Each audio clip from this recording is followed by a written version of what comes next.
19 years. It took you guys 19 fucking years to make a Spider-Man movie that I like more than Spider-Man 2. 19 fucking years. Yeah, I just saw Spider-Man Across the Spider-Verse and it was so fucking good that I'm struggling to even talk about it right now. Like, I'm writing this shit right now and I have no fucking idea where to start. I'll just say this, 10 out of 10 best Spider-Man movie ever made. If you don't even like Spider-Man, if you don't even know who Spider-Man is, first of all, how? Second of all, shit doesn't matter, you'll still like this movie either way. So if you haven't seen it, go watch it. Don't watch this video. Wait, do please watch this video, but do it after you watch the movie? Okay. I just have to say the animation for this film is honestly some of the best I've ever seen. They took the already beautiful cel-shaded art style of the previous film and spent 5 fucking years fine-tuning and crafting that shit. This movie is beautiful, the animation is so smooth and so fluent. You could pause it just about any frame and it would look fucking amazing. They managed to mesh several different art styles together successfully. All the unique styles are on full display. Gwen's universe is this cool pastel look that's constantly changing and shifting in the background. And dude, this shit broke my mind. I can't imagine how much work would go into creating a single frame like this. Hell, I feel the same way about every single frame in this movie. How did you fucks do this? I need to know. Also, Spider-Punk has this insane scrapbook type look where he's constantly changing colors. Ben Reilly has this stiff comic book like movement which I think looks sick. So I know some of y'all need to chill about Ben Reilly, okay?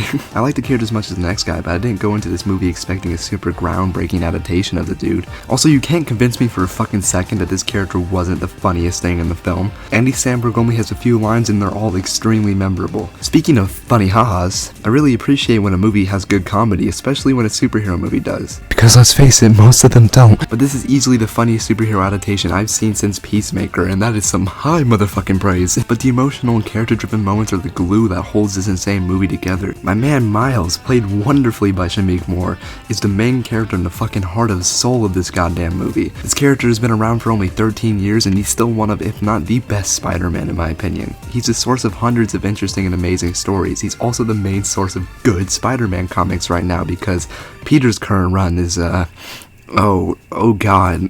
But I personally adore this Spider-Man and I think he's at his fucking best in this movie.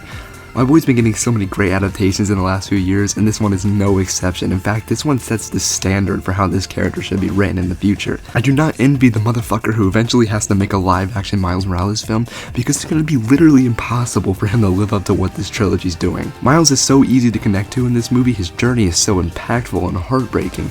He's faced with so much emotional turmoil in this movie. He gets told to his fucking face that his dad's gonna die, and he just has to accept that shit? Like, that's so crazy.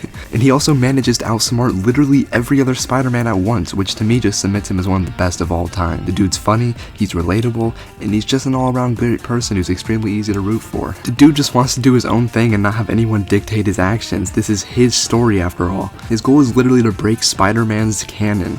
Like, if you haven't seen the movie, I'm not paraphrasing, I'm being dead fucking serious. How many other Spideys have done that shit? No one, bitch! I was on the edge of my seat for so many of the action sequences in this film because it really gets you to care about so many different characters. I got teary-eyed at the vague idea that we might see Miles lose his dad.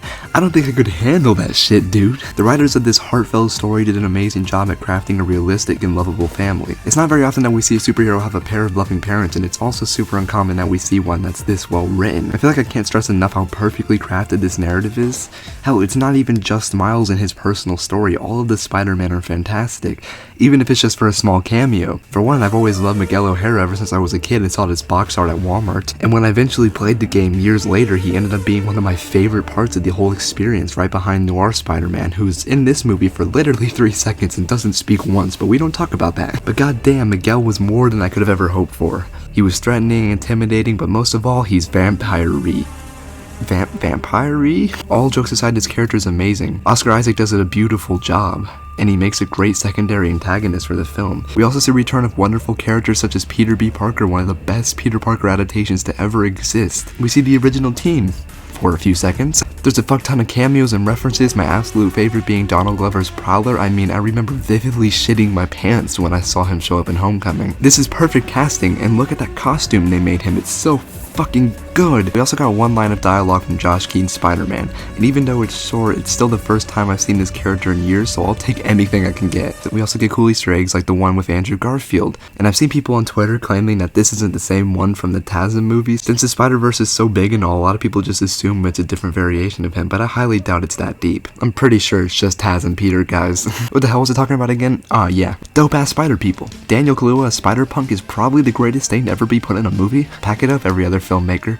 Day one. This character was seriously sick when he was on screen though. I demand he returns and beyond, damn it. And Spider-Gwen is also handled so fucking well in this movie. She was already a great character in the last film, but she's somehow even fucking better here. Haley Steinfeld brings this character to life. Her story gets the perfect amount of attention. I'd argue that this is still very much a Miles Morales story, but it's also Gwen's in a certain sense. They're co-protagonists, if you will. And Gwen's backstory is so much more tragic than I originally assumed. Losing her best friend and being framed for it only to be hunted by your own dad, and he's the one who eventually catches you? Dude, that's just insane. Gwen spends a long ass time just hopping through dimensions and avoiding her own, which is completely understandable. We spent a lot of time with Gwen in this movie and I'm very happy about that. This is easily the best adaptation of this character in a movie. Sorry Emma Stone, you're still great though. You did fine too, Bryce Dallas Howard. That character being the way she was not your fucking fault. Also, stop getting so fucking mad about people's headcanons. If a transgender person watches this movie and feels that they can relate to Gwen and sees themselves in Gwen, then that's a fucking good thing. You don't need to sit on Twitter and try to argue with them for hours if Gwen is trans or not. It doesn't fucking matter. If Gwen is trans in their headcanon, that is not gonna fucking hurt you one bit, because you know what? The movie still exists. Like these dudes would be like, I'm not transphobic, but you kinda fucking sound like it. So yeah, just let people have their headcanons and get the fuck over yourself, please. Also, you guys didn't make this movie. Who are you to say what Gwen is and what she isn't? You can't tell someone that their headcanon is wrong. Suck my dick. Getting back on track, we also meet cool Spideys like Pavitra, an Indian dude who's naturally ripped and attractive and finds being Spider-Man super fucking easy, which is a refreshing twist on the whole this job's a constant sacrifice vibe that every other Spider-Man gives, including the pig. Like, what does he have to be sad about? Oh god. Oh fuck. Ghost Spider, Brooklyn Spidey, Spider-Punk, and India Spider-Man team up in one of the coolest scenes of the entire movie, where they save a shit ton of lives and accidentally prevent this dude's canon event, which destroys his world, but hopefully they can fix it. Ah shit, what was I gonna talk about next? I know there's something, but I can't remember. I keep thinking, villain of the week. Jesus Christ! That's right, the Spot is here and he ain't gonna let you fucking forget it. Born out of the best origin of all time, the Spot quickly submits himself as one of the best Spider-Man villains in a movie. He's only really present for the first 2 acts, but that was enough to get me invested in this character. He turns to a life of crime after his is destroyed by an insane accident. And at first he's a major fucking dweeb. He can barely control his powers and he's just kind of incompetent. But after being mocked and beaten by Miles, he goes on a multi-dimensional quest to become an all-powerful god, and he fucking succeeds. By the end of the film, he's genuinely terrifying, and I can't wait to see where they take this character. And Jason Schwartzman knocks his performance out of the fucking park as to be expected. And damn dude, that ending, oh my god, this movie's cliffhanger is so strong.